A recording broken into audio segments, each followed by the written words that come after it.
Hello students, welcome back to our YouTube channel Adarsh Navodaya education group. चलिए, हम लोग last class के अंदर तो अपमार्जकों के बारे में और डिटर्जेंट्स के बारे में बात कर ही चुके थे। लास्ट क्लास के अंदर मैंने आपको एक क्वेश्चन दिया था सॉल्व करने के लिए, है ना। और वो सवाल क्या था आपका कि साबुन का उपयोग कठोर जल में क्यों नहीं किया जा सकता है। ढूंढा आप लोगों ने इसका जवाब? मिल भी गया होगा आसानी से वैसे। चलिए, अगर फिर भी इसका जवाब नहीं मिला है तो हम इसको यहाँ पे समझ लेते हैं कि आखिर ऐसा क्यों होता है कि जो साबुन होगा उसका उपयोग हम कठोर जल में नहीं कर सकते। तो देखो क्या होता है, हमने एक चैप्टर पढ़ा था लास्ट ईयर 11th क्लास के अंदर, हाइड्रोजन वाला, जिसमें हमने जल की कठोरता के बारे में बात की थी। दो प्रकार की कठोरता होती है, एक तो होती है स्थायी कठोरता और एक होती है अस्थायी कठोरता। स्थायी कठोरता होती है जो कैल्शियम और मैग्नीशियम आयनों के, किनके, कैल्शियम और मैग्नीशियम आयन जो होते हैं इनके बाइकार्बोनेट्स यानी कि HCO3- आयनों, इनकी वजह से होती है। लेकिन हमने ये पढ़ा था कि ये कैसी होती है, टेम्परेरी होती है। जब आप पानी को उबालते हैं, वाटर को बॉईल करते हैं तो ये दूर हो जाती है क्योंकि ये बाइकार्बोनेट टूट जाता है और CO2 गैस जो होती है वहाँ से बाहर निकल जाती है। तो इस तरीके से हम कह सकते हैं कि ये तो आपकी कौन सी हार्डनेस हुई थी, टेम्परेरी हार्डनेस। लेकिन एक दूसरी प्रकार की कठोरता होती है, उस कठोरता को क्या बोलते हैं हम, स्थायी कठोरता। और वो किस वजह से होती है, तो कठोर जल के अंदर मैग्नीशियम, कैल्शियम या फेरस और फेरिक आयंस जो होते हैं, इनके जो भी आयंस उपस्थित होंगे, इनके जो भी लवण होते हैं, और वो कौन से लवण हो सकते हैं, वो क्लोराइड लवण हो सकते हैं, वो सल्फेट लवण हो सकते हैं, अलग अलग लवण हो सकते हैं। तो क्लोराइड और सल्फेट लवण जो होते हैं इनकी वजह से कठोरता होती है जल के अंदर, जिसको आप कौन सी कठोरता बोलते हैं, स्थायी कठोरता बोलते हैं। तो हम बात करते हैं कि ये जो आयन्स हैं, इन आयनों के साथ में जब आप साबुन की अभिक्रिया करवाते हो, यानी कि आपने जब साबुन को कठोर जल के अंदर काम में लेना शुरू किया, तो क्या होगा कि जल में उपस्थित ये जो आयन्स हैं आपके, कैल्शियम आयन्स या मैग्नीशियम आयन्स या फेरस या फेरिक आयन्स, ये क्या करेंगे, ये साबुन के सोडियम आयन को रिप्लेस कर देंगे, उसको बाहर निकाल देंगे वहाँ से और ख़ुद उनकी जगह पे आ जाएंगे। तो अब जो ये लवण बनेगा, ये लवण कैसा हो जाएगा, अघुलनशील लवण हो जाएगा। और ये अघुलनशील लवण क्योंकि जल में घुलेगा नहीं तो अवक्षेपित हो जाएगा, और अवक्षेपित होने की वजह से अब साबुन कैसा होगा, आप कंटिन्यूसली अगर साबुन लगाए भी कपड़ों पे तो वो अघुलनशील लवण के रूप में अवक्षेपित होने की वजह से कंटिन्यूसली अगर आप साबुन का यूज़ करेंगे भी तो साबुन खर्च तो होगा, लेकिन उससे कपड़ों का मैल जो होगा वो साफ़ नहीं होगा। अब कपड़ों का मैल साफ़ नहीं होगा तो अवक्षेप जो बना है वो क्या हो जाएगा, वो कपड़ों के ऊपर ही चिपकने लग जाएगा। तो ये अवक्षेप जब कपड़े पे चिपक जाएगा तो कपड़े कैसे हो जाएंगे, चिपचिपे। यानी कि अगर आप लगातार साबुन लगा करके कपड़ों को धोने की कोशिश करेंगे भी, तब भी आप देखेंगे कि कुछ समय बाद अगर आपने कपड़ों को धो करके बाहर निकाल भी लिया तो आपको कपड़े कैसे नज़र आएंगे, थोड़े चिपचिपे से नज़र आएंगे। यानी कि गंदगी या जो मैल होता है हमारा, वो मैल साफ़ नहीं होता है। इसलिए आप क्या कहेंगे कि कठोर जल में साबुन का उपयोग नहीं किया जा सकता है। देखो, अपमार्जकों में ऐसा नहीं होता, क्योंकि अपमार्जकों में अगर ऐसा हो भी कि मान लीजिए कैल्शियम आयनों ने रिप्लेस कर भी दिया सोडियम आयंस को, तो वो जो आयंस बनते हैं वो घुलनशील होते हैं। वो जो लवण बनेंगे वहाँ पे, वो लवण कैसे होंगे, घुलनशील होंगे, और घुलनशील होने की वजह से वहाँ पर अपमार्जन की क्रिया हो जाती है। लेकिन यहाँ जो लवण बन रहे हैं ये लवण घुलनशील नहीं होते, इस वजह से यहाँ पर क्या होता है, सफाई की क्रिया नहीं हो पाती। सिर्फ कपड़ों की बात नहीं है, अगर आपने गलती से कभी बाल भी धोए हों साबुन से, मान लीजिए आप कभी खारे पानी के अंदर साबुनों से बाल भी धो लेते हैं, तो आप देखेंगे कि बाल धोने के बाद भी बाल कैसे हो जाते हैं, चिपचिपे से हो जाते हैं। तो उसका रीज़न यही होता है। ठीक है, तो ये आपके लास्ट क्लास के सवाल का जवाब रहा। अब बात करते हैं हम आज की क्लास की कि आज हमारा नया टॉपिक क्या है। आगे बढ़ते हैं। देखिए, आज का टॉपिक है हमारा इंसेक्ट रिपेलेंट। इंसेक्ट रिपेलेंट, ये जैसे मैं बात करूँ कीट प्रतिकर्षी की, तो कीट प्रतिकर्षी क्या होते हैं, जो कीट पतंगों को, कीड़े मकोड़ों को या मच्छरों को हमसे दूर भगाने के लिए प्रयुक्त किए जाते हैं, वो क्या कहलाते हैं, कीट प्रतिकर्षी कहलाते हैं। देखते हैं इसको अब कि ऐसे रासायनिक पदार्थ जो कीट पतंगों को मारने, भगाने या किसी भी स्थान से हटाने के लिए प्रयुक्त किए जाते हैं, वो क्या कहलाते हैं, कीट प्रतिकर्षी कहलाते हैं। ये काम किस तरीके से करते हैं, तो ये क्या करेंगे, ये वायु के अंदर जब मिल जाते हैं तो कीट पतंगों के श्वसन तंत्र को प्रभावित करते हैं, और श्वसन तंत्र को प्रभावित करने की वजह से ही क्या होते हैं, या तो कीट पतंग मर जाते हैं और या फिर उस जगह से भाग जाते हैं। दूसरी चीज़ की जो कीट प्रतिकर्षी होते हैं ये तीनों प्रकार के हो सकते हैं, यानी कि ये ठोस अवस्था में भी हो सकते हैं, द्रव अवस्था में भी हो सकते हैं, और सधूम कारक मतलब कि गैस अवस्था में भी हो सकते हैं। अब क्योंकि नॉर्मली भी हम हमारी डेली लाइफ के अंदर बहुत सारे अलग अलग प्रकार के कीट प्रतिकर्षी देखते हैं, टेलीविज़न पर आप डिफरेंट टाइप के कीट प्रतिकर्षी या मॉस्किटो रिपेलेंट होते हैं या इंसेक्ट रिपेलेंट होते हैं, इनके ऐड देखते हैं। तो यहाँ पे हम डिस्कशन करते हैं उनके बारे में कि कौन कौन से हो सकते हैं। देखो इंसेक्ट रिपेलेंट स्प्रे यानी कि ये कीट प्रतिकर्षी को भगाने के लिए या कीटों को भगाने के लिए एक स्प्रे होता है, तो उसको हम स्प्रे करेंगे तो ये किसको भगा देता है, ये आपकी जो भी दीमक हो सकती है या अलग अलग जितने भी टाइप के आपके इंसेक्ट्स हो सकते हैं, ये उन सबको भगाने का काम करता है। इसी तरीके से ओडोमॉस देखते हैं हम लोग एडवर्टाइजमेंट ओडोमॉस का, ये ओडोमॉस भी क्या करता है, ये भी कीड़ों को भगाने के लिए प्रयुक्त किया जाता है। इसी तरह से मॉर्टिन जो होता है कॉइल्स की फॉर्म में भी काम में लिया जा सकता है, ठोस रूप में या द्रव रूप के अंदर काम में लिया जा सकता है इसको। ये मच्छरों को भगाने के लिए काम में आता है। इसी तरीके से आपका ये good night fabric roll on यानी कि कपड़ों के ऊपर लगा देते हैं। एडवर्टाइजमेंट देखते हो ना 1 2 3 4 नो मच्छर बाइटिंग घर के बाहर, ये वही वाला है। जैसे क्या होता है कि आप क्या करेंगे कि इसको अपने कपड़ों के ऊपर जब लगा देंगे तो मॉस्किटोज़ या जो भी आपके कीट होंगे वो आपके पास नहीं आएंगे, ठीक है। तो ये भी मच्छरों को भगाने के लिए प्रयुक्त किया जाता है। ऐसे ही और भी होते हैं। देखो प्राकृतिक कीट प्रतिकर्षी की अगर हम बात करें तो प्राकृतिक मतलब क्या होता है, जो नेचुरली काम में ले जाते हैं। ऐसा ज़रूरी नहीं है कि हर जगह आप लोग मॉर्टिन या फिर आप ओडोनिल या ओडोमॉस इस तरह से सारी चीज़ें काम में लेते होंगे। तो कहीं कहीं पे हम लोग क्या कर सकते हैं, जैसे सूखी नीम की पत्तियाँ होती है या तंबाकू की पत्तियाँ होती है या सल्फ़र जो होता है, इनको हम आग में रख करके धुनी देते हैं। तो धुनी देने से भी घरों या फसलों में क्या हो जाता है, जो कीट पतंगे होते हैं वो भाग जाते हैं।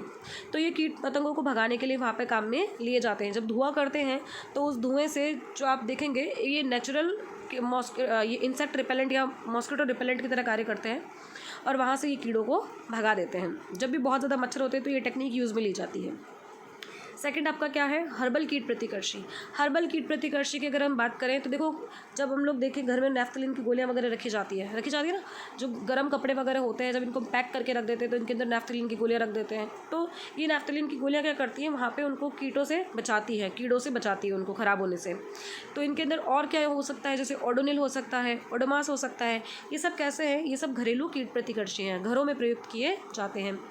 इसी तरीके से अन्य व्यापारिक कीट प्रतिकर्षी, मार्केट के अंदर और भी बहुत सारे कीट प्रतिकर्षी अवेलेबल होते हैं, जैसे फिनिट हुआ, बेगोन हुआ या फिर एंडोसल्फोन, फिनोकॉल, फिनाइल। ये देखो एंडोसल्फोन जो है वैसे इसका यूज़ अब कैसा हो चुका है, बैन हो चुका है, क्योंकि ये सेहत के लिए हानिकारक होता है। तो इसका यूज़ कैसा हो चुका है, बैन हो चुका है। और बाकी ये फिनिट, बेगोन, फिनाइल वगैरह अभी भी अवेलेबल होते हैं मार्केट के अंदर।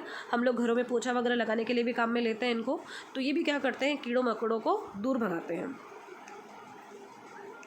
ये देखो जैसे मैंने कहा कि जब नीम की पत्तियाँ होती हैं या अलग अलग पत्तियाँ जो होती हैं उनको जला करके उनको हम क्या कर देते हैं, धुआं करते हैं उनसे। और धुआं करने के बाद क्या होता है, इस धुएं से जो यहाँ पे ये देख रहे हैं, ये धुआं ये किसकी तरह व्यवहार करता है, ये मॉस्किटो रिपेलेंट की तरह, ये आपके कीट प्रतिकर्षी की तरह व्यवहार करता है। और इनके धुएं की वजह से जो होता है वो कीड़े मकोड़े वहाँ से भाग जाते हैं, क्योंकि ये उनके श्वसन तंत्र को प्रभावित करता है। ऐसे देखो ओडोमॉस क्रीम के रूप में भी अवेलेबल होता है। अगर हम इसको लगा लेते हैं स्किन के ऊपर तो मच्छर बाइट नहीं करते। ये देखो ये क्या है, ये भी स्प्रे है आपके। और ये क्या है, ओडोनिल है, जो हमारे घरों के अंदर यूज़ किया जाता है। तो ये सब चीज़ें क्या करती हैं, कीड़ों मकोड़ों को दूर भगाने का काम करती है, उसको हमारे पास आने नहीं देती है। क्लियर हुआ। तो इन सब को हम किसकी तरह काम में ले सकते हैं, कीट प्रतिकर्षी की तरह काम में ले सकते हैं। चलिए इसके बाद आगे बात करते हैं। ये देखिए बेगोन, ये भी क्या है, इंसेक्ट किलर है, इसको भी हम स्प्रे कर सकते हैं। फिनाइल पोछा वगैरह लगाने के लिए काम में आ सकती है। ये फिनिट है, मल्टी इंसेक्ट किलर, बहुत सारे जितने भी अलग अलग प्रकार के जो कीट हो सकते हैं उनके ऊपर अपना ये कार्य कर सकता है। लेकिन यहाँ देखो क्या लिखा है, बच्चों की पहुँच से दूर रखना पड़ता है इसको क्या होता है, बच्चों की पहुँच से, क्योंकि हानिकारक होता है ना, तो इसलिए उसको हम बच्चों की पहुँच से क्या रखते हैं, दूर रखते हैं। अब ये किसी भी प्रकार के कीट को भगाने के लिए काम में लिया जा सकता है, चाहे आप उससे कॉकरोच भगाइए, चाहे आप उससे आप जो है चींटियाँ भगाइए, चाहे फिर आप उससे मकड़ियाँ भगाइए, चाहे कुछ भी हो, डिफरेंट तरह के जो भी हो सकते हैं। और इसी तरीके से ये बेगोन के बहुत सारे अलग अलग प्रोडक्ट्स होते हैं जिससे हम क्या कर सकते हैं, इंसेक्ट्स को दूर भगा सकते हैं। नेक्स्ट देखिए क्या है, अगला है फिरोमोन्स, या हम इसको कह सकते हैं लैंगिक आकर्षण। देखो फिरोमोन्स क्या होता है, ये जंतुओं से स्रावित होने वाले हार्मोन होते हैं। जैसे हमारी बॉडी के अंदर बहुत सारे हार्मोन सीक्रेट होते हैं एंडोक्राइन ग्लैंड्स के थ्रू, अंतःस्रावी ग्रंथियों के द्वारा, वैसे ही जंतुओं में भी क्या होते हैं, बहुत सारे हार्मोन स्रावित होते हैं। लेकिन ये जो हार्मोन्स होते हैं इनका एक नाम है एक्सो हार्मोन। एक्सो हार्मोन मतलब ये बाहर निकल करके कार्य करते हैं। शरीर के अंदर जो हार्मोन कार्य करते हैं वो एंडो हार्मोन्स कहलाएंगे, लेकिन ये एक्सो हार्मोन क्या है, ये बाहर निकल करके उसके बाद कार्य करते हैं। तो ऐसे जितने भी रासायनिक पदार्थ होते हैं जो जंतुओं के द्वारा स्रावित या उत्सर्जित होते हैं, और ये अपनी ही जाति के अन्य सदस्यों के, यानी अगर चींटी है तो चींटी के ही, और अगर मान लीजिए मधुमक्खी है तो मधुमक्खी के ही, या फिर आप कह लीजिए मकड़ी है तो मकड़ी के ही, इसी तरह से अपनी ही जाति के जो अन्य सदस्य होते हैं उनके आचरण और व्यवहार को प्रभावित करते हैं। तो ये क्या कहलाते हैं? फेरोमोन कहलाते हैं। समझ में आ गया क्या कहा? फेरोमोन क्या होता है? एक प्रकार के हार्मोन्स ही हैं जो जंतुओं की तरह स्रावित किए जाते हैं, उत्सर्जित किए जाते हैं, इसीलिए इनको एक्सो हार्मोन बोलते हैं। एक्सो क्योंकि ये बाहर निकल करके कार्य करते हैं, शरीर से बाहर, ठीक है। शरीर के अंदर जो कार्य करेंगे वो एंडो हार्मोन्स होते हैं, और जो शरीर से बाहर निकल करके कार्य करते हैं वो एक्सो हार्मोन्स कहलाते हैं। अब ये फेरोमोन शब्द जो है ये सबसे पहले किसने दिया था? कार्लसन ने दिया था। फेरोमोन का जो लक्षित स्थान होता है वो दूर होता है। लक्षित स्थान दूर होने का क्या मतलब होता है?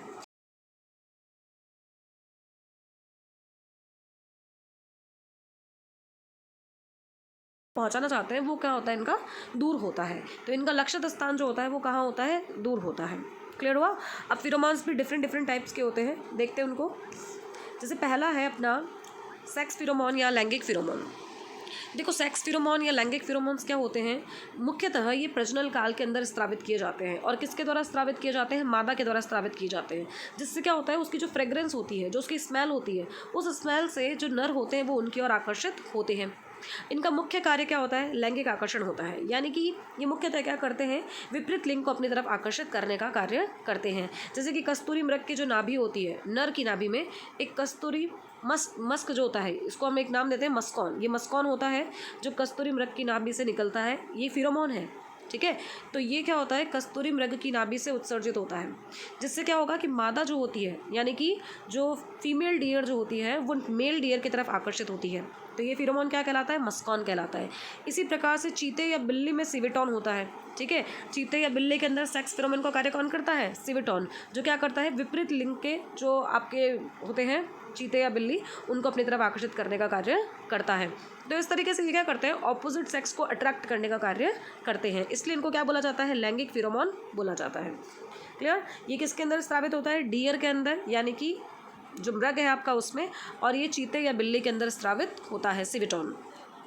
नेक्स्ट देखो क्या है, ये देखो यहाँ पे ये मेल डियर और ये फीमेल डियर, ठीक है। तो मेल डियर की जो नाभि होती है उसके अंदर कस्तूरी मृग, जिसको आप कस्तूरी मृग बोलते हैं, उससे कस्तूरी का स्रवण होता है, यानी मस्कॉन जो होता है, उसका अपने केमिकल नाम क्या बताया अभी? मस्कॉन। ये मस्कॉन उसकी तरफ स्रावित किया जाता है, जिससे फीमेल डियर उसकी तरफ क्या होती है? अट्रैक्ट होती है। क्लियर? तो ये फेरोमोन का कार्य हुआ किसका? लैंगिक फेरोमोन का। नेक्स्ट देखो, नेक्स्ट है अनुगामी फेरोमोन या ट्रेल फेरोमोन। अनुगामी या ट्रेल फेरोमोन का मतलब क्या होता है? अनुगामी यानी होता है पीछे पीछे चलने वाला। आपने कितनी बार देखा होगा जैसे चींटियाँ एक ही लाइन के अंदर एक के पीछे एक चल रही होती हैं, या आप देखेंगे कि मधुमक्खियाँ जो होती हैं वो भी एक के पीछे एक चलती रहती है, यानी ये एक दूसरे को क्या करते हैं? सिग्नल्स प्रोवाइड करते हैं। क्लियर? और ये सिग्नल्स जो होते हैं ये एक दूसरे के पीछे पीछे चलने के लिए ये क्या होते हैं? ये एक फेरोमोन होते हैं जिनकी वजह से जो स्रावित होते हैं फेरोमोन, उनकी वजह से ही इनकी ये एक्टिविटीज़ शो होती हैं। तो ये जो फेरोमोन होते हैं ये सामान्यतः जितने भी हमारे सामाजिक कीट होते हैं, जैसे कि चींटी सामाजिक कीट है, दीमक, मधुमक्खी, इनके द्वारा उत्सर्जित किया जाता है। और ये कीट क्या करते हैं? ये अपने पथ पर निशान छोड़ते हुए आगे बढ़ते हैं, यानी कि ये वहाँ पर अपने निशान छोड़ते हुए आगे बढ़ते हैं, जिसको सूंघते हुए या जिसको जो है फील करते हुए जो इनके बाकी के सदस्य होते हैं ये इनका पीछा करते हुए एक निश्चित पथ पर चलते हैं। जैसे कि मधुमक्खियों से कौन सा निकलता है फेरोमोन? ज़िरेडियोल। तो मधुमक्खियों से जब ज़िरेडियोल स्रावित होता है तो जितनी भी बाकी मधुमक्खियाँ होती है वो फिर एक के बाद एक के पीछे एक जो होती है वो गमन करने लग जाती है, यानी कि ये एक के पीछे एक गति करते हुए चलते हैं, इसलिए इनको क्या नाम दिया गया है? अनुगामी फेरोमोन। ये देखो, ये मधुमक्खियाँ जो होती हैं ये झुंड में इकट्ठी हुई है ना? क्यों? क्योंकि एक मधुमक्खी दूसरी मधुमक्खी को सिग्नल्स भेजती है, किसके थ्रू भेजती है? अनुगामी फेरोमोन के थ्रू। इसलिए वो क्या हो जाती है? एक जगह पे मान लीजिए इकट्ठी हो जाती है, या जो भी इनको टास्क कंप्लीट करना होता है, जैसे कि इनको फूलों से मान लो ये रस निकालना है और हनी बनाना है, नेक्टर लेना है वहाँ से, इसको शहद में कन्वर्ट करना है, तो ये सारे कार्य वो कब कर सकते हैं? जब एक फिर आप जो आपका मधुमक्खी है वो बाकी सारी मधुमक्खियों को इंस्ट्रक्शंस दे, तो उनके जो फेरोमोन्स होते हैं वो यही कार्य करते हैं कि ये जितने भी बाकी के जो मेंबर्स होते हैं उनको सिग्नल्स भेजने का कार्य करते हैं। अगला देखिए क्या है, नेक्स्ट है अपना संकेतक फेरोमोन या अलार्म फेरोमोन। देखो क्या होता है कि जब मान लीजिए कोई कोई प्रॉब्लम आ जाती है या हम बोल सकते हैं कोई खतरा होता है, जैसे हम लोग खतरा होता है तो एक दूसरे को सिग्नल्स भेजते हैं कि नहीं, उसी तरीके से अगर कभी ऐसा होता है कि जैसे ये चींटियाँ एक निश्चित पथ पर चल रही होती हैं, लेकिन अगर इनको कहीं पे कोई क्या होता है खतरा नज़र आता है, खतरा नज़र आते ही ये क्या करती हैं, ये अपने जो दूसरे सदस्य होते हैं उनको सिग्नल्स भेजना शुरू कर देती हैं। तो वो भी किसके थ्रू होता है, वो भी फेरोमोन्स के थ्रू ही होता है। जब ये इस तरह से उनको अलार्म करती है या उनको सचेत करती है कि भाई आगे खतरा है, आगे नहीं जाना, तो ये जो फेरोमोन्स होते हैं ये कौन से फेरोमोन्स कहलाते हैं, ये अलार्म फेरोमोन्स कहलाते हैं। तो ये फेरोमोन्स भी सामान्यतः सामाजिक कीटों के द्वारा ही उत्सर्जित किए जाते हैं और अपनी जाति के अन्य सदस्यों को किसी भी खतरे से अवगत कराने के लिए संकेत की तरह ये कार्य करते हैं। जैसे कि चींटियों के अंदर कौन सा होता है, फॉर्मिक अम्ल।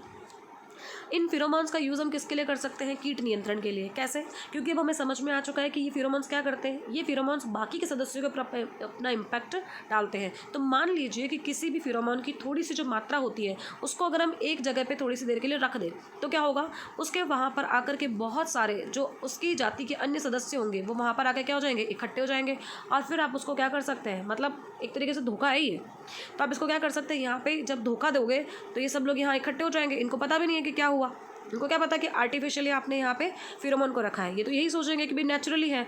तो जब ये यहाँ पे आकर के इकट्ठे होंगे और आप इनको क्या करेंगे, धोखे से मार देंगे, यानी इनके ऊपर मॉस्किटो रिपेलेंट या इंसेक्ट रिपेलेंट जब आप इन पर छिड़काव करेंगे तो फिर ये मर जाएंगे।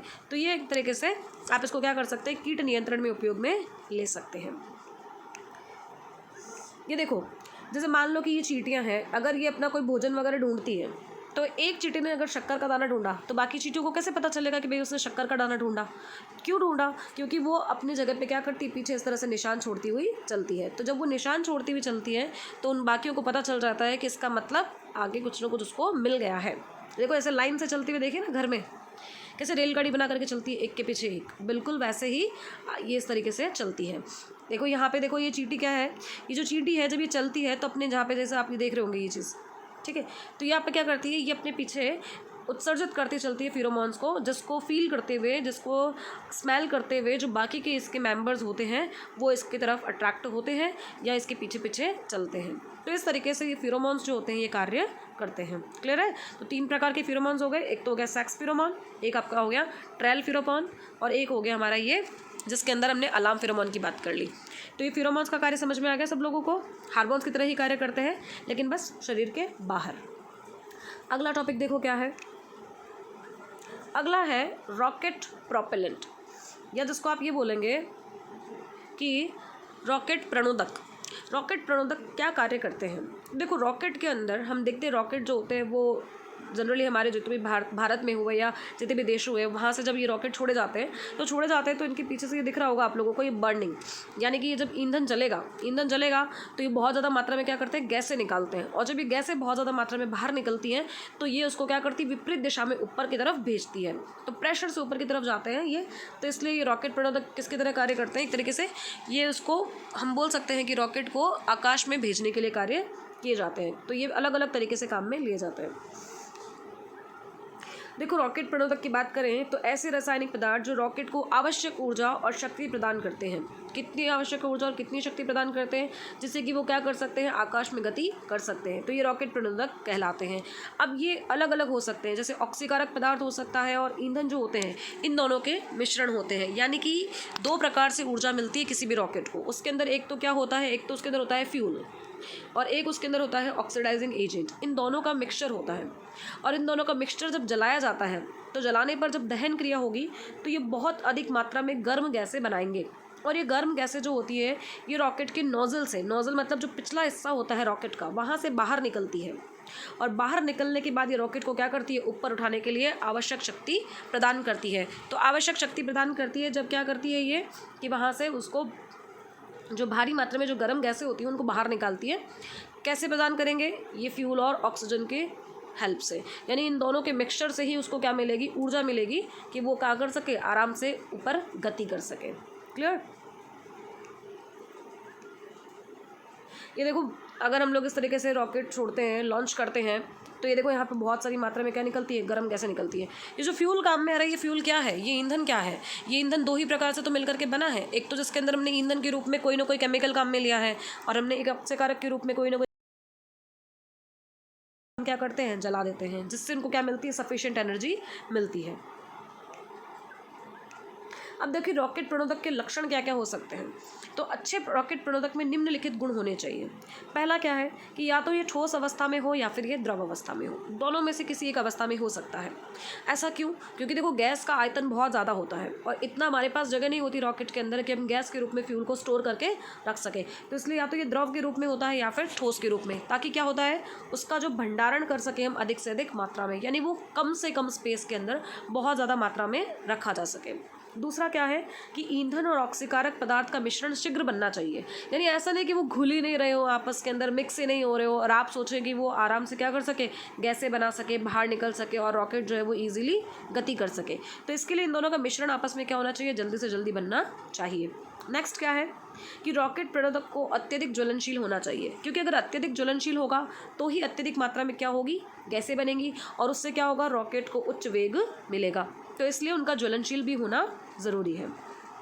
फिर अगला क्या है कि रॉकेट प्रणोदक के दहन से कोई अवशेष जैसे कि राख हुई या अन्य ठोस हुआ वो बचना नहीं चाहिए, यानी अपशिष्ट पदार्थ जो होते हैं, एक तरीके से बोले कि जो शेष पदार्थ पीछे बचते हैं वो वहाँ पर कुछ भी बचना नहीं चाहिए। ये पूरी तरह से कंज्यूम होकर के क्या कर सके, एनर्जी प्रोवाइड कर सके। तो पूरी तरह से प्रयुक्त होकर के जब एनर्जी प्रोवाइड कर सकते हैं तो ऐसे रॉकेट प्रणोदक अच्छे रॉकेट प्रणोदक होते हैं।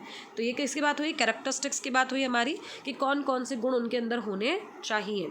ये गुण अगर होते हैं तो जो भी रॉकेट प्रणोदक है वो कैसा होगा, वो अच्छा रॉकेट प्रणोदक होगा। ठीक है, चलो आगे देखते हैं इसको। अब ये कितने प्रकार के हो सकते हैं, तो रॉकेट प्रणोदक भौतिक अवस्था के आधार पर 3 प्रकार के हो सकते हैं। एक तो हो सकता है ठोस, एक हो सकता है द्रव, एक हो सकता है मिश्रित या संकरित प्रणोदक। तो इन तीनों के अलग अलग एग्जाम्पल्स भी होते हैं, उनको हम स्टडी करते हैं। देखो पहला क्या है, ठोस प्रणोदक या सॉलिड प्रोपेलेंट। अब सॉलिड जो होंगे इसमें क्या होता है, इसमें ईंधन और ऑक्सीकारक दोनों ही ठोस अवस्था में होते हैं। ठीक है, मतलब ईंधन भी ठोस अवस्था में होगा और ऑक्सीकारक भी कैसा होगा, ठोस अवस्था में होगा। ये कितने प्रकार के होंगे, 2 प्रकार के, एक संयुक्त और एक द्विक्षारीय। अब संयुक्त में क्या होता है, ये सबसे ज़्यादा काम में आने वाला या अत्यधिक प्रचलित आप कह सकते हो कि रॉकेट प्रणोदक है। इसमें ईंधन और ऑक्सीकारक पदार्थ और साथ में क्या होता है, योगशील पदार्थ, ये आपस में मिलकर के क्या करते हैं, इसलिए इनको संयुक्त बोला गया है। संयुक्त मतलब आपस में मिलकर के बने हुए हैं, ईंधन भी होता है, ऑक्सीकारक पदार्थ भी होता है और कुछ इसके अंदर हम लोग एडिटिव्स भी ऐड कर देते हैं, कुछ योगशील पदार्थ भी इसके अंदर मिला देते हैं। तो उससे मिलकर के ये क्या बनता है, आपका संयुक्त ठोस प्रणोदक बनता है। अब इसमें ईंधन के रूप में कौन कौन काम में आता है, तो ईंधन के रूप में तो काम में आता है पॉलीयूरेथेन, या फिर साथ में आप कह सकते हो पॉलीब्यूटाडाइन भी प्रयुक्त किया जा सकता है। ऑक्सीकारक कौन होता है, अमोनियम परक्लोरेट या अमोनियम नाइट्रेट, इनको किसके रूप में प्रयुक्त किया जा सकता है, ऑक्सीकारक के रूप में। और योगशील पदार्थ के रूप में किनको काम में लिया जा सकता है, तो सूक्ष्म विभाजित मैग्नीशियम या एल्यूमिनियम धातु जो होती है इनको हम योगशील पदार्थ के रूप में काम में ले सकते हैं, जो क्या करेंगे वहाँ पे एक तरीके से आप बोल सकते हैं उत्प्रेरक की तरह कार्य करेंगे और इनकी जो रिएक्टिविटी होगी, क्रियाशीलता, उसको बढ़ा देंगे। फिर आती है बात किसकी, द्विक्षारकीय, यानी कि द्विक्षारीय कैसे होंगे, तो देखो इनमें क्या होता है, जनरली ये क्षार से बने होते हैं, यानी कि इनके अंदर नाइट्रोजन जो होता है वो इंपॉर्टेंट घटक के रूप में रहता है। तो ये मुख्यतः क्या होता है, नाइट्रोग्लिसरीन या नाइट्रोसेलुलोज से मिलकर के बने होते हैं। ठीक है, तो ये 2 प्रकार के हो गए, संयुक्त और द्विक्षारीय। अब ये ध्यान दो कि ठोस प्रोडक्ट जो होते हैं जब इनको एक बार जला दिया जाता है तो उसके बाद इनको मतलब करने के बाद में हम बंद करने की कोई व्यवस्था नहीं कर सकते। तो एक बार अगर इनको जलाना शुरू कर दिया तो ये कंटिन्यूसली क्या होते हैं, बर्न होते ही रहते हैं, इनको फिर से हम रोक नहीं सकते। साथ ही साथ इनकी जो दक्षता होती है, एफिशिएंसी जो होती है इनकी, वो द्रव प्रणोदक की तुलना में कम होती है। इनकी एफिशिएंसी द्रव प्रणोदक की तुलना में कैसी होती है, कम होती है। जैसे देखो ये है सॉलिड प्रोपेलेंट के एग्जांपल्स, यहाँ पे हम देख रहे हैं रॉकेट के अंदर कि ये इसका कंबशन चैम्बर है, यानी जहाँ पर दहन हो रहा है, और ये क्या है आपका, जहाँ पे स्पार्क्स हो रहा है, इग्नाइट हो रहा है, और ये बाहर की तरफ क्या होती है, गैसें निकलती है यहाँ से, ये नोजल वाला इसका हिस्सा है जहाँ से क्या होगी, जो गर्म गैसें बनेगी वो बाहर निकलेगी। और यहाँ पे क्या दिख रहा है अपने को, सॉलिड फ्यूल एंड ऑक्सीडाइजर, यानी कि जो अपन ने लिया है ठोस, ईंधन भी हमने ठोस ही लिया है और ऑक्सीडाइजर भी हमने ठोस ही लिया है। जब ये जलना शुरू होगा तो देखो जब ये जलना शुरू होगा तो कंटिन्यू बर्न होता चला जाएगा, अब इसको वापस से रोक नहीं सकते। और यहाँ से क्या होगी, पीछे की तरफ से गैसें जो है वो बाहर निकलना शुरू हो जाएगी, जिसकी वजह से इनको क्या होगा, उच्च वेग प्रदान होगा और ये ऊपर की तरफ गति करेंगे। यहाँ देख लो चाहे तो, जैसे ये नोजल है पीछे वाला हिस्सा, जहाँ से क्या होगी, गैसें बाहर निकलेंगी। ठीक है, तो इस तरीके से क्या होता है, जो सॉलिड प्रोपेलेंट होता है अपना वो कार्य करता है। इसके बाद आता है द्रव वाला। नेक्स्ट अपना है द्रव प्रणोदक, लिक्विड प्रोपेलेंट। अब इसमें क्या होगा, इसमें ईंधन और ऑक्सीकारक दोनों कैसे होते हैं, द्रव अवस्था में होते हैं। ठीक है, ईंधन भी द्रव अवस्था में होगा और ऑक्सीकारक भी द्रव अवस्था में होगा। इनका प्रयोग अधिक मात्रा में किया जाता है। क्यों? क्योंकि इनकी एफिशिएंसी ज़्यादा होती है, इनकी दक्षता ज़्यादा होती है और इनकी जो धकेलने की शक्ति होती है, यानी कि जब ये बाहर निकलती है गैस से तो ये बहुत ज़्यादा उच्च वेग प्रदान करती है और बहुत ही ज़्यादा उच्च गति से, ये आप बोल सकते हैं, ये रॉकेट को क्या करती है, ऊपर की तरफ धकेलती है। तो इनकी जो धकेलने की शक्ति होती है वो ठोसों की तुलना में ज़्यादा होती है। ये कितने प्रकार के होते हैं, 2 प्रकार के। एक होता है एकल प्रणोदक, एक होता है द्विप्रणोदक। देखो एकल प्रणोदक का क्या मतलब है। एकल प्रणोदक का मतलब ये है कि ईंधन और ऑक्सीकारक दोनों ही एक ही पदार्थ होगा, मतलब एक ही द्रव पदार्थ दोनों की तरह कार्य करेगा, ईंधन की भी तरह और ऑक्सीकारक की भी तरह। जैसे कौन कौन हो सकता है, हाइड्रोजन हो सकता है, नाइट्रोमेथेन हो सकता है, या हाइड्रोजन पेरोक्साइड हो सकता है। ये एक ही द्रव जो होता है दोनों की तरह कार्य करता है, ईंधन की तरह भी और ऑक्सीकारक की तरह भी। इसीलिए इनको क्या बोला जाता है, एकल प्रणोदक बोला जाता है। अब कौन सा होता है, द्विप्रणोदक। देखो द्विप्रणोदक क्या होगा, तो द्विप्रणोदक के अंदर 2 द्रव होंगे अलग अलग, यानी ईंधन वाला द्रव अलग होगा और ऑक्सीकारक वाला द्रव अलग होगा और दोनों आपस में क्या हो जाएंगे, मिक्स हो जाएंगे। तो ईंधन के रूप में क्या क्या प्रयुक्त किया जा सकता है, केरोसिन तेल काम में ले सकते हैं, अल्कोहल काम में ले सकते हैं, हाइड्रोजन काम में ले सकते हैं, या फिर आप द्रव हाइड्रोजन को काम में ले सकते हो।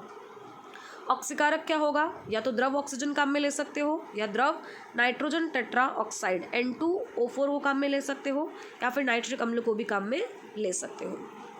फिर इनकी एफिशिएंसी हमने कहा ठोस प्रणोदकों की तुलना में ज़्यादा होती है और इनका नियंत्रण करना भी आसान होता है, क्योंकि देखो इनको खोल के बंद करके हम नियंत्रित कर सकते हैं।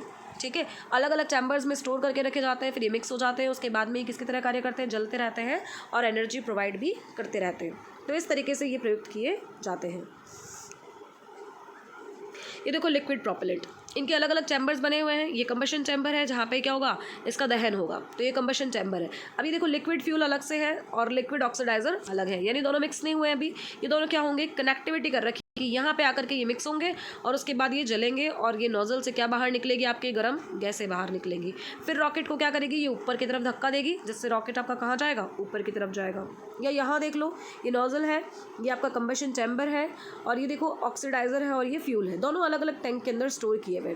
जैसे वहाँ पे सॉलिड इकट्ठा रखा हुआ था उसकी तरह नहीं है ये, तो ये क्या होता है, ये आप इसको आराम से कंट्रोल कर सकते हो और इस तरह से ये रॉकेट को क्या करेगा, ऊपर की तरफ धकेलेगा।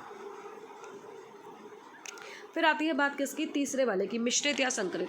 अब इस मिश्रित या संकरित का क्या मतलब है कि इसके अंदर मुख्यतः जो ईंधन होगा वो तो होगा ठोस अवस्था में और जो ऑक्सीकारक होगा वो कौन सा होगा, द्रव अवस्था में। तो दोनों अलग अलग स्टेट में होंगे, ईंधन ठोस अवस्था में होगा, ऑक्सीकारक द्रव अवस्था में होगा। अब ईंधन के रूप में क्या प्रयुक्त किया जाता है, एक्रिलिक रबड़ को प्रयुक्त किया जाता है और ऑक्सीकारक के रूप में द्रवित नाइट्रोजन टेट्रा ऑक्साइड यानी N2O4 लिक्विड स्टेट में इसको प्रयुक्त किया जाता है। जैसे ये देखो क्या है आपके यहाँ पे, ये हमने लिया है किसका एग्जाम्पल, हाइब्रिड का एग्जाम्पल, जिसके अंदर ये देखो ये क्या है, ये आपके रबड़ चैम्बर दिख रहा है आपको ये, तो ये रबड़ तो क्या है, फ्यूल है। ये बीच में क्या दिख रहा है अपने को, कंबशन चैनल्स दिख रहे हैं, ये वॉल्व है, जो वॉल्व क्या करता है, ये जो आपकी यहाँ पे ऑक्सीडाइजर ले रखी है आपने द्रव मात्रा में, इसको कंट्रोल करता है और फिर उसके बाद में इसका जब दहन होता है, जब दोनों आपस में मिक्स होकर के जलते हैं तो ये यहाँ से क्या बाहर निकलती है, गर्म गैसें बाहर निकलती है और इस प्रकार से ये कार्य करता है। तो ये आपका मिश्रित या संकरित प्रणोदक इस तरह से कार्य करता है। यहाँ देख लो कि जैसे ये ऑक्सीडाइजर टैंक है जिसके अंदर अपन ने क्या भर रखी है, लिक्विड N2O4 द्रव है ये, और ये क्या दिख रहा है आपको, ये आपका यहाँ पे सॉलिड फ्यूल है। ठीक है, और फिर जब ये बाहर निकलेगा, मिक्स होगा, दहन होगा इसका, तो यहाँ से निकलेगी गर्म गैसें और ये नोजल है और ये रॉकेट को क्या करेगा, आकाश की तरफ धकेलेगा। तो रॉकेट कहाँ जाएगा आपका, ऊपर की तरफ गति करेगा। क्लियर हो गया। तो 3 प्रकार के प्रणोदक हुए हमारे, ठोस, द्रव और मिश्रित। ठोस के अंदर क्या होगा, ईंधन ऑक्सीकारक दोनों ठोस अवस्था में होंगे, द्रव में क्या होगा, दोनों द्रव अवस्था में होंगे, और इसमें क्या होता है, संकरित के अंदर ईंधन ठोस होता है और ऑक्सीकारक द्रव अवस्था में होता है। आगे बढ़ते हैं अब कि अब तक इनको कैसे यूज़ किया जा सका है। तो देखो, प्रयोग में लिए गए कुछ प्रणोदक जिनको हमने अब तक काम में ले लिया है या अलग अलग कंट्रीज़ जो है जिनको अब तक यूज़ में ले चुकी हैं। जैसे कि अमेरिका जो है उसका एक सैटर्न बूस्टर नामक का जो रॉकेट है उसने अपने प्रारंभिक चरण में केरोसिन तेल को काम में लिया था और द्रव ऑक्सीजन को काम में लिया था, यानी केरोसिन तेल ईंधन और द्रव ऑक्सीजन ऑक्सीकारक का मिश्रण काम में लिया था। बाद के चरण के लिए उसने किसको काम में लिया था? द्रव हाइड्रोजन ईंधन और द्रव ऑक्सीजन ऑक्सीकारक के रूप में उसने प्रयोग में लिया था। ऐसे ही जो रूस का रॉकेट था प्रोटॉन, उसमें उसने केरोसिन तेल को ईंधन के रूप में और द्रव ऑक्सीजन को ऑक्सीकारक के रूप में काम में लिया था। इस प्रकार से इन देशों ने क्या कर रखा है, अलग अलग ठोस प्रणोदकों को या द्रव प्रणोदकों को काम में लेकर के और अपने रॉकेट के अंदर काम में लिया है। ये यूएसए का रॉकेट है सैटर्न बूस्टर, जिसके बारे में भी हम बात कर रहे थे, और ये किसका है? रूस का, प्रोटॉन वाला। तो इन्होंने एक अलग अलग जो है ईंधन के रूप में और ऑक्सीकारक के रूप में प्रयुक्त करके और अपने इन रॉकेट को लॉन्च किया था। ऐसे ही इंडिया ने भी कर रखा है। तो देखो इंडिया में क्या होता है, इंडिया ने क्या करा है, भारतीय अंतरिक्ष उपग्रह कार्यक्रम के अंतर्गत जो SLV और ASLV, इन्होंने संयुक्त ठोस प्रणोदक का प्रयोग किया है। क्लियर? तो किसको प्रयोग किया है? संयुक्त ठोस प्रणोदक को।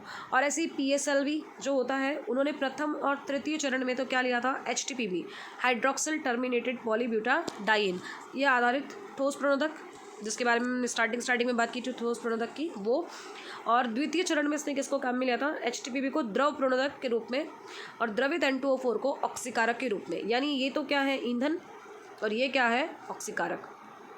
फिर उसने चतुर्थ चरण में क्या किया? मोनोमेथिल हाइड्रोजन को तो लिया है द्रव प्रणोदक के रूप में, और नाइट्रोजन के मिश्रित ऑक्साइड जो होते हैं उनको किसके रूप में काम में लिया है? ऑक्सीकारक के रूप में। तो अलग अलग जब रॉकेट लॉन्च होते हैं तो उनके अंदर अलग अलग तरीके से ये लोग क्या कर देते हैं? ईंधन और ऑक्सीकारक को मिश्रित करके फिर वहाँ पे उनको प्रणोदक के रूप में कार्य करते हैं। जैसे इंडिया ने लॉन्च किए थे अपने, ये देखो, ये SLV है, ये आपका है PSLV और ये है ASLV। तो अलग अलग रॉकेट लॉन्च के टाइम पे इंडिया ने अलग अलग तरीके से अपने जो अलग अलग चरण होते हैं उनके अंदर इनको प्रयुक्त किया था। कभी ठोस को प्रयुक्त किया, कभी संयुक्त ठोस को प्रयुक्त किया, और इस तरीके से उन्होंने कंबाइन करके इनको यूज़ किया है। अब इसके बाद क्या आता है? इसके बाद अपना लास्ट टॉपिक है इस चैप्टर का, वो है कार्बन फाइबर्स। कार्बन फाइबर्स एक तरीके से एडवांस्ड मटेरियल्स हैं, जिसको आप बोल सकते हैं कि हम एडवांस टेक्नोलॉजी भी है, अलग अलग तरीके से काम में भी लिया जाता है। कार्बन फाइबर या इनको हम बोल सकते हैं कार्बन तंतु। देखो कार्बन तंतु क्या होंगे, तो कार्बन की वलयी संरचनाओं युक्त जो लंबी श्रृंखला होती है, यानी कि जब आपस में बहुत सारी वलय जो होती हैं वो एक दूसरे से क्या हो रही है? जुड़ी हुई है, तो इन वलयी संरचनाओं युक्त तंतुओं को हम क्या बोल रहे हैं? लंबी श्रृंखला को ही कार्बन तंतु कहते हैं। अब इन कार्बन तंतुओं की स्पेशलिटी क्या है, विशेषता क्या है इनकी? तो ये स्टील से अधिक मजबूत होते हैं, टाइटेनियम से अधिक सख्त होते हैं और एल्यूमिनियम से अधिक हल्के होते हैं, इसलिए इनको हम ईजिली काम में ले सकते हैं। फिर इनकी जो भौतिक गुण होते हैं, इनमें उच्च तनन सामर्थ्य होती है, उच्च यांत्रिक सामर्थ्य होती है, उच्च रासायनिक प्रतिरोध होता है, इनको उच्च ताप सहन करने का गुण भी इनमें पाया जाता है, निम्न ऊष्मा प्रसार, यानी कि चाहे आप इसको कितनी भी ऊष्मा दीजिए लेकिन ये एक्सपेंड नहीं होते, फैलते नहीं है, तो निम्न ऊष्मा प्रसार आदि के गुण इनके अंदर पाए जाते हैं। इतनी सारी क्वालिटीज़ होने की वजह से ही इनका महत्व बहुत ज़्यादा होता है, और इनको अधिकांशतः आजकल हम जो भी है एडवांस्ड टेक्नोलॉजी के अंदर यूज़ में ले रहे हैं। रही बात तो कार्बन तंतुओं को कई भी प्रारंभिक पदार्थों जैसे कि श्यान रेयॉन, पॉलीएक्रिलोनाइट्राइल रेजिन, गैसें होती है जैसे मैथेन या बेंजीन, इन सब के बहुलकीकरण से बनाया जा सकता है, और इनके बनाने की जो विधि होती है उनसे इनके गुण भी प्रभावित होते हैं। तो अलग अलग टेक्निक से जब इनको बनाते हैं तो इनके जो प्रॉपर्टीज़ होती हैं वो भी चेंज हो जाती है। ये देखो, ये कार्बन फाइबर्स हैं जो हम लोग आजकल एडवांस टेक्नोलॉजी के रूप में या एडवांस मटेरियल के फॉर्म में इनको काम में ले रहे हैं। तो ये कार्बन तंतु अलग अलग जगह पे यूज़ में आते हैं, इनकी बहुत इंपॉर्टेंट यूजेस हैं। अब देखो इनकी संरचना कैसी होती है, तो इनकी संरचना किसके समान होती है? ग्रेफाइट के समान होती है। जैसे ग्रेफाइट का अपन ने हेक्सागोनल स्ट्रक्चर पढ़ा है 9-10 क्लासेस के अंदर, पढ़ लेते हैं हम लोग आराम से कि इस प्रकार से ये षटकोणीय वलय के रूप में होते हैं ना, षटकोणीय वलय के रूप में। और फिर उसके अंदर क्या करते हैं हम लोग, ये भी बोलते हैं कि भाई ये एक दूसरे के ऊपर ऐसे लेयर्स बनी हुई होती है, तो ये लेयर्स एक दूसरे के ऊपर क्या करती है? आसानी से स्लाइड कर सकती है, और हम बता सकते हैं कि भाई ये जो है इनके बीच में कौन से बॉन्ड होते हैं? दुर्बल वान डेर वाल्स बल पाए जाते हैं। तो कार्बन की संरचना भी ग्रेफाइट के समान होती है, षटकोणीय, और व्यवस्थित शीट्स बनी हुई होती है इनकी, एक के ऊपर एक स्लाइड कर सकते हैं इजीली। और ये शीट या परतें जो होती है इनमें दुर्बल वान डेर वाल्स बल पाए जाते हैं। जैसे ये देखो यहाँ पे स्ट्रक्चर बना हुआ है, ये किसका स्ट्रक्चर है? कार्बन फाइबर्स का। तो ऐसे एक वलय दूसरी वलय से, दूसरी तीसरी से, तीसरी चौथी से, और इस तरह से आगे भी ये एक दूसरे से क्या होती है? जुड़ी हुई होती है। तो एक लंबी श्रृंखला बनी हुई है, इन्हीं को हम क्या बोल रहे हैं? कार्बन फाइबर्स या कार्बन तंतु बोल देते हैं। ये देखो कार्बन फाइबर्स का स्ट्रक्चर यहाँ पे कि जैसे ये बहुत सारी यूनिट्स जो है वो आपस के अंदर इस तरह से जुड़ी हुई होती हैं और इनके बीच में ये इंटरमॉलिक्यूलर फोर्सेस हैं। ये अंतराणुक बल कौन से होते हैं? वांडरवाल बल होते हैं। और ये वांडरवाल बल कैसे होते हैं? दुर्बल होते हैं। ठीक है, तो ये इसके अंदर दुर्बल वांडरवाल बल भी पाए जाते हैं और इस तरह की इनकी स्ट्रक्चर होती है, एक के ऊपर एक शीट इस तरह से व्यवस्थित होती है इनकी। अब देखो क्या है कि जब हम क्या कर रहे हैं इन कार्बन तंतुओं को, यानी कि हमने कार्बन तंतुओं को किसके साथ मिक्स कर लिया, इनको हल्के भार वाले प्लास्टिक रेजिन जैसे कि इपॉक्सी रेजिन हो सकता है या पॉलीएस्टर रेजिन हो सकता है या पॉलीएमाइड हो सकता है, जब इनके साथ इनको मिक्स करके प्रबलन, इनको रीइंफोर्स किया जाता है, स्ट्रॉन्ग बनाया जाता है, तो इसे कार्बन तंतु प्रबलन प्लास्टिक कहते हैं। यानी जब कार्बन तंतु का किसके साथ में प्रबलन किया जाता है? प्लास्टिक के साथ में, तो ये कहलाते हैं कार्बन तंतु प्रबलन plastic, carbon fibre reinforcing plastic, CFRP। जब अगर आप क्या करेंगे, अगर आप प्रबलन कर रहे हैं कार्बन का सांचे में, कार्बन सांचे में प्रबलन करने का मतलब क्या हुआ? कार्बन का सांचा बना हुआ है, उसी के अंदर अगर आप क्या करते हैं इन कार्बन तंतुओं का प्रबलन करवाते हैं, तो इसे कार्बन तंतु प्रबलन कार्बन यानी कि carbon fibre reinforce carbon, CFRC कहते हैं। तो ये दो अलग अलग तरीके के और हमारे पास क्या होते हैं? कार्बन फाइबर्स होते हैं। देखो कार्बन तंतु के उपयोग कहाँ कहाँ होते हैं। एक तो जीव विज्ञान के क्षेत्र में हड्डी की जो प्लेटें होती है उनके घटक के रूप में, ठीक है, बॉडी के अंदर हम लोग जब फ्रैक्चर वगैरह हो जाता है तो हड्डी की प्लेटें लगानी पड़ती हैं, तो उनके घटक के रूप में ये काम में ले जाते हैं। कूल्हे के जोड़ में अगर मान लीजिए किसी के जो हिप बोन होती है अगर वो क्रैक हो जाती है तो वहाँ पे काम में ले जाता है। स्नायु और कृत्रिम हृदय लगाने में भी इनका उपयोग किया जाता है। फिर क्या है सेकंड कि CFRP यानी कार्बन फाइबर रीइंफोर्स्ड पॉलीमर। अभी जो पीछे हम जो बात करके आए कि जब इनका कार्बन तंतुओं का प्लास्टिक के साथ में क्या कर दिया जाता है? पुनर्बलन कर दिया जाता है वो, या फिर CFRC जब कार्बन के सांचे में उनका क्या कर दिया जाता है? प्रबलन किया जाता है। तो ये क्या करते हैं? कुछ उपयोगी पदार्थ मतलब यौगिक बना बोल सकते हैं आप, आइटम्स बना सकते हैं। जैसे कि अगर हम बात करें तो टेनिस और बैडमिंटन के रैकेट, तीव्र धावक साइकिल के फ्रेम में, जो तेज़ भागने वाली साइकिल होती है जो रेसिंग वगैरह में काम में ली जाती है, उनके फ्रेम में, तीव्र गति से चलने वाली गाड़ियों आदि में भी हम क्या कर सकते हैं? इनका यूज़ कर सकते हैं। किसका? CFRP का और CFRC का। कुछ रक्षा सामग्रियों और अंतरिक्ष यान आदि को बनाने में भी इनका उपयोग किया जाता है। फिर क्या है नेक्स्ट यूज़ क्या है? अग्नि जैसी मिसाइल के नाक के ऊपरी सिरे और उसके अग्रभाग की सुरक्षा के लिए कुछ रॉकेट घटकों पर भी इनको लगाया जाता है। देखो इनके भी एग्जाम्पल्स देखते हैं आगे स्ट्रक्चर्स के बेसिस पे। ये देखो क्या है, ये हम लोग बोल रहे थे ना भाई हिप बोन या फिर जैसे प्लेट्स वगैरह लगानी पड़ती है हड्डियों की, तो ये देखो ये ऊपर की तरफ ये प्लेट लगी हुई है। ये प्लेट किसकी बनी हुई है? कार्बन फाइबर्स की। जो ब्लैक कलर की आपको प्लेट दिख रही होगी ये प्लेट किसकी बनी हुई है? कार्बन फाइबर्स की। ये देखो CFRP की क्या बनी हुई है? बार्स, जो छड़ें बनती है उनकी वो भी बनती है। इस तरह से CFRP की क्या बन सकती है? स्ट्रिप्स, जो अलग अलग जगह पे हम काम में ले सकते हैं। ये यहाँ पे देखो फाइबर्स के रूप में भी प्रयुक्त हो जाते हैं। इनकी क्या बन जाती है? शीट्स भी बन जाती हैं और इस तरीके से आप इनको एडवांस्ड मटेरियल के रूप में काम में लेते हैं। और क्या हो सकता है? देखो अभी बताया था कि जो बैडमिंटन के रैकेट होते हैं या जो टेनिस के जो रैकेट होते हैं, इन रैकेट्स के अंदर जो फाइबर्स की फॉर्म में भी इनको क्या करते हैं? हम काम में लेते हैं। तो कार्बन फाइबर हमारा यहाँ पे भी काम में आता है। और कहाँ काम में आता है? तो अभी क्या बताया था आपसे एक और कि रॉकेट्स जो होते हैं, इन रॉकेट्स के अंदर भी हम इनको अग्र सिरे के अंदर यहाँ पे, या फिर आप इस देख सकते हैं इसकी बॉडी जो है वो किससे बनी हुई है? वो कार्बन फाइबर से बनी हुई है। ये देखो इसका आगे का जो हिस्सा होता है ये बनाने में भी किसका यूज़ किया जाता है? कार्बन फाइबर का यूज़ किया जाता है। तो ये बात हुई हमारे पूरे चैप्टर की जिसका नाम था केमिस्ट्री इन डेली लाइफ। ठीक है, यहाँ पे ये आपका चैप्टर ख़त्म हो जाता है। अब इसको आराम से अच्छे से बैठ करके रिवाइज़ कर लेना, तो एक चैप्टर हमारा फिनिश हो जाता है यहाँ पे। Thank you.